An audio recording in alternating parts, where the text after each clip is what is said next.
Was British Somaliland a protectorate or a colony?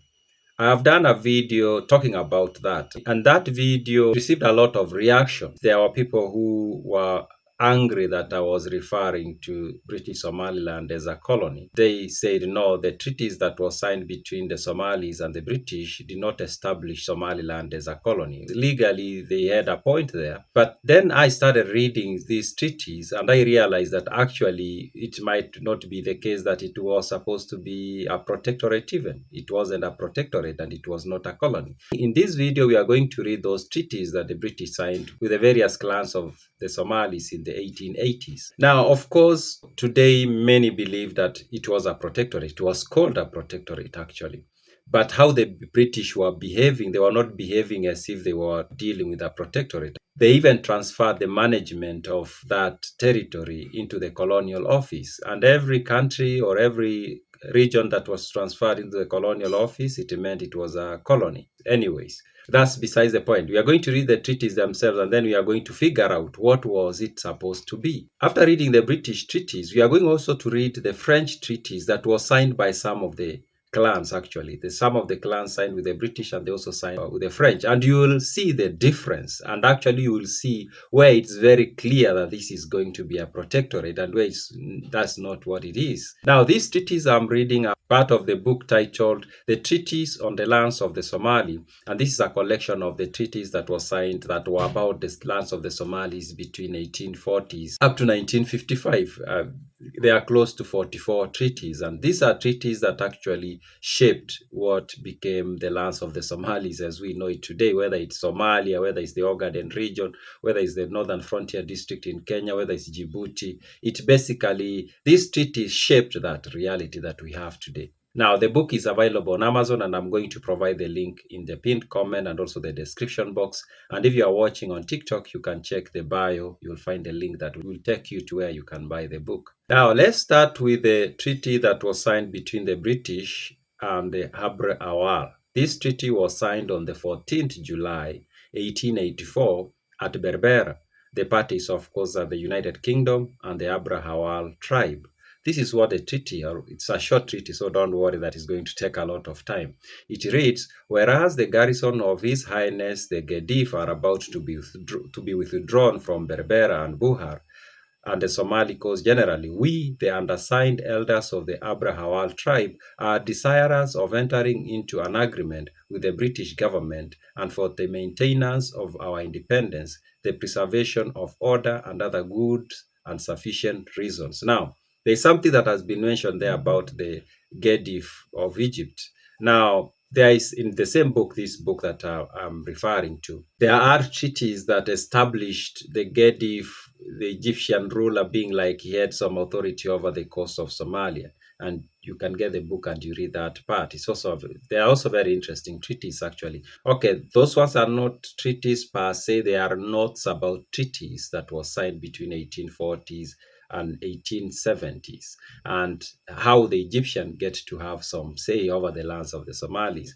And at this point in 1884, actually, the Egyptians are leaving and the British are taking over. And now the British need some legal grounding for them to come in, and they come to sign these treaties. The treaty continue now. It is hereby agreed and covenant as follows. For Article 1, the Habre Awal tribe do hereby declare that they are pledged and bound never to cede, sell, mortgage, or otherwise give for occupation save to the British government any portion of the territory presently inhabited by them or being under their control.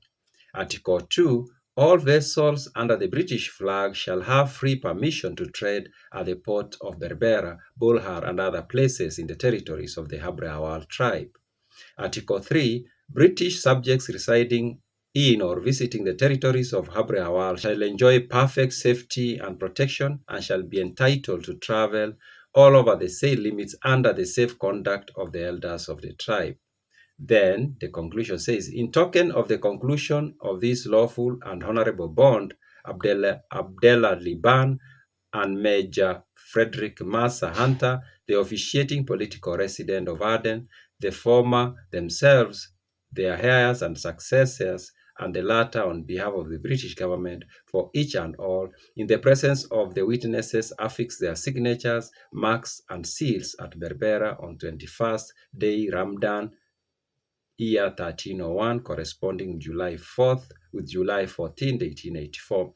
F.M. Hunter, Major, officiating political resident, Aden. That's the person who signed on behalf of the British. Now, let's look. We are coming to the details, and then we'll figure out whether it was supposed to be a protectorate or it was supposed to be a colony. And we are looking at this because these are the treaties, actually. If you look at any historical book, these are the treaties that are referred to when there is a discussion of how the British came to take over Somaliland, British Somaliland, that is. Now, the second treaty is between the British and the Gadabursi. Now, there is slight difference, and we are going to see that slight difference. The treaty was signed on the 11th December 1884 at Zeila. Parties United Kingdom and Gadabursi tribe. It reads, "We, the undersigned elders of the Gadabursi tribe, desirous of entering into an agreement with the British government for the maintenance of our independence, the preservation of order, and other good and sufficient reasons. Now it is hereby agreed and covenanted as follows. Article 1. The Gadabursi tribe do hereby declare that they are pledged and bound never to cede, sell, mortgage, or otherwise give for occupation save to the British government any portion of territory presently inhabited by them or being under their control." It's very same article to the first treaty. The second article, all vessels under the British flag shall have free permission to trade at all ports and places within the territories of the Gadabursi tribe. Article 3, all British subjects residing or visiting the territories of the Gadabursi tribe shall enjoy perfect safety and protection and shall be entitled to travel all over the said limits under the safe conduct of the elders of the tribe. In token of the conclusion of this lawful and honorable bond, Joma Robley and Major Frederick Massa Hunter, assistant political resident at Aden, the former for themselves, their heirs and successors, and the latter on behalf of the British government, do each and all, in the presence of witnesses, affix their signatures, marks, and seals at Zeila on the 11th day of December 1884, corresponding with the 25th Safar, that's the month in the Islamic calendar. Now, the third one is between the British and the Doljahala. I'm not going to read it, besides telling you it was signed on the 26th December 1884 at Aden. The parties are the same. The reason I'm not going to read it is just very similar to the one. In fact, it's the same. It's like copy paste and then just change the names of the parties and the date. It is the same treaty, actually. The difference that I mentioned that exists between the British and the Abrahawal and the one between the British and the Gadabursi, the one between the British and the Abrahawal mentions the moving out of the Khedive of Egypt. This other one does not. And now the others are exactly the same copy, besides, of course, the dates and the parties. Now, of course, that the one that I'm not going to read is the British agreement with the Habratol Jahala, very exactly the same. Then there is the British agreement with the Isa Somal. This was signed on the 31st December 1884 at Zeila, United Kingdom, and is a tribe, exactly the same copy, except, of course, the parties. And this was signed, it was signed lawful early. Now, let's see who signed on behalf of the Habratol Jahala. The person named is Honorable Bondi Rir Sheikh Don. And then there are other members who signed of the council, I guess. And when you come to the Isa, the person mentioned who signed, the lead person, that is Ali Geridone. And then there were others, of course. The Hunter is the constant from the British side. It's Hunter who signs on behalf of those. Then there is the British with the Habri Grhajis, exactly the same, but this one was signed on the 13th January 1885 at Aden. And let's look at the person mentioned at the bottom. It was Honorable Hamed Ali. He was the lead person from the Habri Grhajis. Finally, there is the treaty with the Warsangalis. Now, this is exactly the same treaty, actually, but this one was signed on to 27 January 1886. 86 Bundergori, that's the place where it was signed. Now let's look at the person named the lead person at least. The lead person is, now this one has a long list of the elders actually. It has Muhammad Mahmud Ali Gerard of all Warsangali, he was the leader. Jama Mahmud Gerard, Muhammad Ibrahim, there is Omar Hamed, there is Mahmoud Abdullah, there is Yusuf Mahmoud, there is Nur Abdullah, there is Isa Adan, there is Muhammad Ali Shirwa, and Abdi Nur. Now, those signed on behalf of the Warsangali. Now, let's come. Now, before I talk about what do these treaties say as to whether British Somaliland was going to be a protectorate or a colony, before I come to that, I need to say two things. The first thing I need to say is that there was a clan that became part of the British Somaliland. There was one that I'm very sure of that never signed any treaty, and that is the Dolbahanta. The Dolbahanta is a clan that formed early on the base of Mohammed Abdullah Hassan to fight the British. They did not sign the treaties. They never signed any treaties actually up to the end. They did sign some others, but they were not as serious treaties as this one. Now, the second thing that I need to mention, not really mentioning, is to read a French version of what the same treaties, similar treaties by the French actually. I'm going to read two treaties by the French. The first one is the treaty that was signed between the French and the Gadabursi. Of course, the Gadabursi did sign another treaty with the British. This was signed on the 25th March 1885 at Zeila. And the parties, of course, are the French of the Gadabursi. Ogazenur Roble, I think, was the leader of the Gadabursi at that time. And this is a translation. The others were the original text. This is a translation because it was written in French. It says, treaty establishing a French protectorate. There is a reason why I'm reading this, because we are going to compare something. The treaty establishing a French protectorate over the territory of the Gadabursi between the undersigned J. Henry, consular agent of France in Hazrar, Zeila, and dependencies, and Nur Roble, Ogase, I think, of the Gadabursi, independent sovereign of the whole country of the Gadabursi, and to safeguard the interests of the latter, who request the protectorate of France, the following has been agreed. Article 1.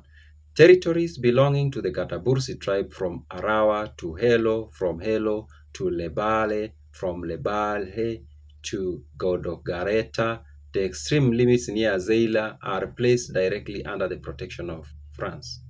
Article 2. The French government shall have the right to open one or more commercial ports on the coast belonging to the territory of the Gadabursi. Article 3. The French government shall have the right to establish custom posts or trading posts at the border points of the Gadabursi territory where it deems necessary. Custom tariff shall be set by French government and the revenue shall be allocated to the public services. Article 4. Regulations for administration of the country shall be drawn up later by French government by agreement with the Gadabursi tribe. This regulation shall always be subject to revision at the will of the French government. A French resident may be established on the territory of the Gadabursi to sanction by its presence a protectorate of France. The fifth article, the troops and the police of the country will be raised from among the natives and placed under the supreme command of an officer appointed by the French government. Arms and ammunition of the native troops may be supplied by the French government and their pay taken from the public revenues, but in case of insufficiency, the French government may provide for it. Article 6. The Ogase of the Gadabursi, in recognition of good treatment of France towards it, undertakes to protect caravan routes, especially to protect French trade throughout the extent of its territory. Article 7. The Ogase of the Gadabursi undertakes not to make any treaty with any other power without the cooperation and consent of the French government. Article 8. Monthly allowance will be paid to the Ogase of the Gadabursi by the French government. This allowance will be fixed later by special agreement after the ratification of this treaty by the French government. Article 9. This treaty was made voluntary and signed by the Ogase of the Gadabursi, who undertake to execute it faithfully and to adopt the French flag as their flag, in witness whereof of the undersigned have fixed their seals and signatures. Henry, signature of the Ogase, done at Zeila. Now, this treaty seems like it was never ratified. It wasn't. If it was ever ratified, then of course Zeila would have fallen under the with so-called protection of the French. But there's a reason I read it. It seems like it was never ratified. Now, there was another one that was signed with the French, with the ISA, which I also think was not ratified. Now, there's something very interesting that stands out with the French treaty. It clearly states that it's going to be a protectorate. Clearly states that. It says that this is going to be a protectorate of the French, and it gives the French a lot of powers to do a lot of things. The ones that the British signed don't do that. Actually, we are going to go back now to that point and look at specific section that you would have expected, or article that you would have expected to pronounce that this is going to be a protectorate or a colony, but does not. But say something, if you read carefully, you realize that the Somalis were actually signing these as state-to-state agreement. It wasn't you are going to be our overlord. It was like we are equals. Let's read again that section. And you are going to use the ISA one, the one that they signed with the ISA. I'm going to read the introduction and Article 1. That's where we need to focus on. The introduction read, we, the undersigned elders of the ISA tribes, are desirous of entering into an agreement with the British government for the maintenance of our independence, the preservation of order, and other good and sufficient reasons. Now, ready, that introduction sets it up like the ISA are negotiating still with the intent of preserving the independence, that we will remain an independent Commonwealth. We are not falling under your rule. That seems like that's what the introduction is saying. Now, let's look at Article 1. The ISA tribe do hereby declare that they are pledged and bound never to cede, sell, mortgage, or otherwise give for occupation save to the British government any portion of the territory presently inhabited by them or being under their control. It does not say we've given the British. That says we will not give anybody else. If we ever decide, we'll give the British. That's my layman understanding, of course. Lawyers, and if you are a lawyer watching, you might give your opinion about that article. Maybe as a layman, I'm misreading things, but that's how I understand it. It's like if we ever come to that, we will then consider the British. But there are no other treaties that stand out like these ones when the discussion comes up as to whether British Somaliland was a colony or a protectorate. They don't. Maybe there are others that are hidden, but they are not pronounced as these ones are, because these ones are always brought to the front as the ones that established the protectorate. But actually, when you read, it doesn't seem to say that. It seems to say this was a state-to-state agreement that I think then was misused. And there is another example where that happened actually, but it was opposed, it was resisted. And it is an agreement, and it is in this book actually. If you're going to get the book, you'll go read. It is the Wachali Treaty between Menelik and the Italians. Now, it was supposed to be at least the translation that was written in Amharic, I think that's the language. There was a treaty of equals. This is our agreement between the Abyssinian, the Ethiopian government, and the emperor, and the Italian government. It was supposed to be state to state. But then the Italians took one article, which in the book, if you are going to get the Wachali Treaty, it's written in italics because it is where the problem started, and that article led to wars that were fought between the Italians and the Ethiopians. The first one, the Battle of Adwa, and then up to the Second World War, of course. The Italians took that section, and in their own language, they wrote it in such a way that it seems to suggest the emperor of Ethiopia has accepted that Ethiopia is going to be sort of a protectorate of the Italians. Now, later on, the Ethiopians come to find out, and they're like, wait, that's not what we agreed. And this is our copy, that's not what it says. But the Italian insisted that actually that's what the Treaty of Wachali, I think it's the Treaty of Wachali, it is in this book actually, that's what that treaty said. And that led to war. They fought, the Italians and the Ethiopians fought, and we know the Battle of Adwa where the Italians were defeated. But even after being defeated, they still continued to claim in the international stage that actually Ethiopia is our protectorate. We signed a treaty with them.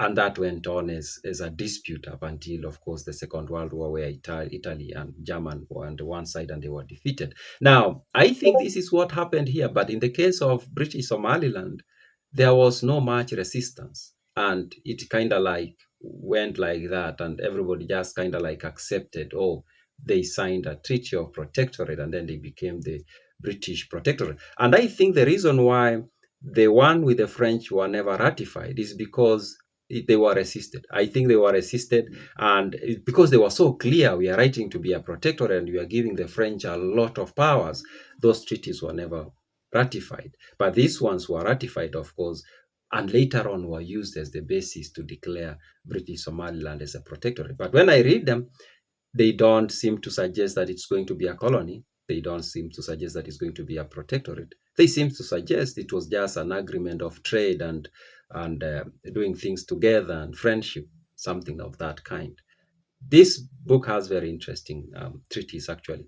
Now you can get it on Amazon. Go read it. There are 44 treaties. All these treaties, even those that are not really about, or the main subject is not the lands of the Somalis, they have something to say about the lands of the Somalis. You can get it on Amazon. Check the pinned comment, check the description box. If you are watching on TikTok, check the bio. You'll get a link that will take you to where you can get a copy and go read these treaties. They are very, very, very interesting.